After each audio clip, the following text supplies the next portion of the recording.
A Arábia Saudita, um dos países emergentes mais importantes do mundo e também um futuro candidato a entrar no BRICS Plus, teve em 2025 uma enxurrada de capital entrando no país, com uma emissão de quase 12 bilhões em títulos soberanos. E eu te dou uma chance para adivinhar qual foi a moeda que foi a denominação da moeda nos seus bonds para poder captar investimentos. Isso mesmo, o nosso amigo dólar, né, dentro do sistema euro-dólar.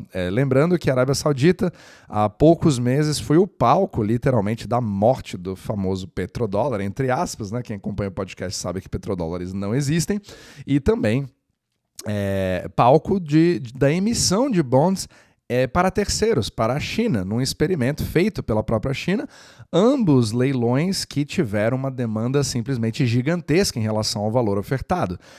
Estamos falando aqui, nesse caso da Arábia Saudita, ela já começou 2025 com uma emissão de 12 bilhões de dólares em Eurobonds, né, títulos denominados em dólares, em moeda estrangeira, ou seja, o pagamento de volta também tem que ser feito em dólares, e por conta disso, eles acabaram tendo uma demanda de mais de 30 bilhões de dólares pelos 12 bilhões, ou seja, vendeu absolutamente tudo.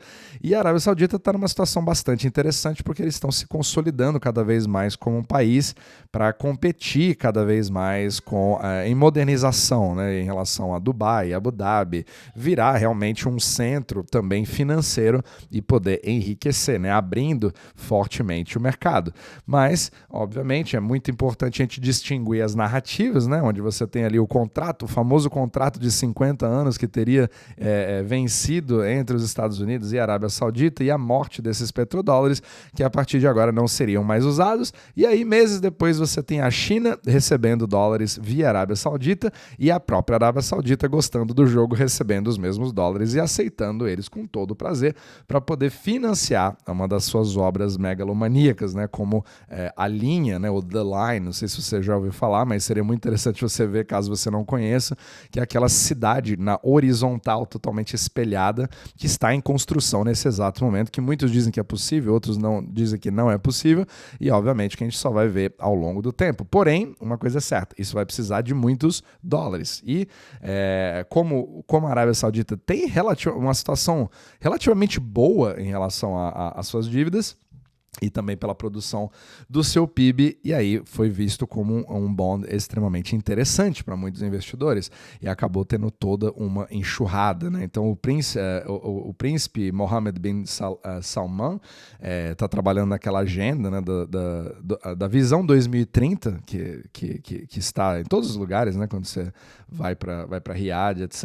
E obviamente também fez parte do palco toda a revolução do futebol, como Cristiano Ronaldo, né, todas essas coisas, o Neymar, tudo isso, né, quem acompanha sabe que muitos desses movimentos estão sendo feitos, né, bancados ali justamente com esse tipo de capital, colocando ali vários grupos, né, juntando e obviamente fazendo essas negociações via Eurobonds, né? Quando a gente fala de Eurobonds, não tem nada a ver com a Europa, é simplesmente um bond que está denominado na outra moeda, sem ser o real, né, que seria a moeda local da Arábia Saudita, mas denominados em dólares. Só que isso é uma faca de dois gumes. O país que emite um Eurobond, ele vai ter que pagar isso de volta também na moeda estrangeira. Ou seja, caso você não tenha suas contas em dia, você cria sérios problemas na hora de pagar, porque são dólares cada vez mais caros, e aí você vai ter que vir com mais reais para poder pagar aquele dólar.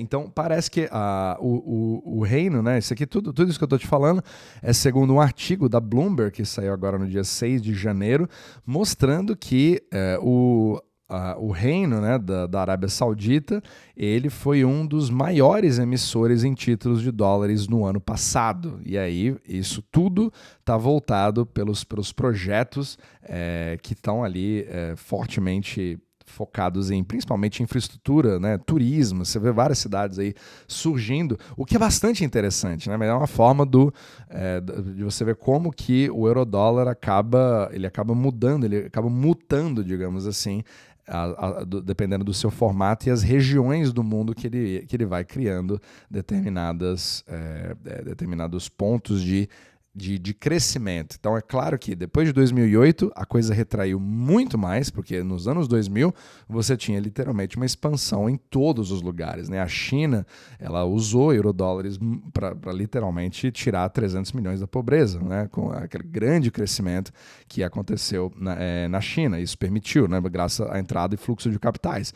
E a mesma coisa aconteceu na América do Sul e vários outros lugares. Só que, obviamente, que depois de 2008, falo muito nesse podcast, inclusive nos vídeos de domingo, você teve uma mudança radical de como funciona esse sistema e, infelizmente, ele não consegue fazer a expansão para os lugares onde mais se precisa. Agora, quando você tem momentos como esse, né, onde títulos soberanos acabam sendo emitidos, eles não são tão comuns assim, nesse caso, né, onde você acaba criando uma oportunidade em determinados países, aí você acaba tendo essa expansão de crédito. Então, assim, ainda existem esses focos, mas um sistema muito mais quebrado desde 2008 que não permite que, principalmente, partes privadas possam fazer isso, né? Quando você tem contratos entre duas entidades privadas. Mas mesmo assim, você acaba tendo esse tipo de comportamento vindo diretamente de um governo, atraindo cada vez mais e sendo ali também uma tendência cada vez maior de ser algo buscado pelos investidores, né? Então você vê cada vez mais pessoas pensando, não, por que eu vou emprestar para empresas na economia real se eu posso emprestar para governos, né, como Estados Unidos, no próprio Brasil, quando você pensa ali no Tesouro Direto, por exemplo, né, ou na própria Europa, etc., no próprio Japão, na China, que está agora com seus bonds locais em yuan também despencando juros, ou seja, uma demanda excessiva, porém, a gente sempre vê que isso tudo é voltado para segurança e liquidez, e não necessariamente um investimento de um determinado projeto. E aqui, esse tipo de Eurobond, ele já é voltado realmente para um projeto de infraestrutura. Então, é como se fosse ali o reino literalmente agindo como uma empresa, né? É exatamente assim que eles agem. E aí você consegue injetar imediatamente nessas obras para fazer acontecer. Sendo que a Arábia Saudita, obviamente, ficando cada vez menos dependente do petróleo, principalmente por uma demanda global que vem caindo bastante. Eu ainda vou fazer um capítulo específico sobre o petróleo, porque existe uma confusão muito grande, né, com a subida que ele teve recentemente, mas são motivos bem diferentes. Mas é interessante ver como que isso flui e como que a gente acaba não falando muito, né, sobre esse país, mas só aparece ali na hora das narrativas para falar de como isso acabou com o dólar, já se juntou ao BRICS, já matou tudo e agora estão trabalhando em yuan. E é engraçado você ver esse tipo de movimento onde ele nunca se dolarizou tanto quanto agora e vem captando cada vez mais dólares, mas o mais interessante não é a sua forma de captar, mas a demanda pela qual está sedenta por investimentos, não somente que tragam segurança, liquidez, mas a galinha assim, dos ovos de ouro praticamente são esses títulos Eurobonds, porque você não precisa se preocupar com a moeda local, nenhum tipo de desvalorização, né? Mesmo que o governo te pague, ele vai te pagar talvez uma moeda mais valorizada, mas sendo obrigado a pagar em dólares fica muito mais interessante, principalmente quando você está diante ali de um pensamento expansionista ali do príncipe em relação a todas as obras que ele vai fazer e talvez ali maior prédio do mundo, várias coisas, né?